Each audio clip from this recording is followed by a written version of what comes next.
এক গ্লাস পানি দিয়ে এই উম্মত জান্নাতে যাবে, এক গ্লাস পানি। রব্বে কাবার কসম, প্রচন্ড গরমের সময় কাউকে ডাইকা এক গ্লাস পানি খাওয়ায় দিছেন, সে যদি জান্নাতি হয় তো আপনি এক গ্লাস পানির বিনিময়ে জান্নাতে যাবেন।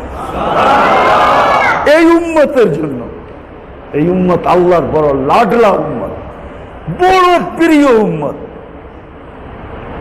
এই জন্য মেরে দোস্ত দ্বিতীয় সম্পর্ক রাখবো কার সাথে? দ্বীনি মাদারসের সাথে। এটা আল্লাহর রসুলের ঘর, আল্লাহর রসুলের ঘর। রাখবেন তো? হ্যাঁ, সত্য?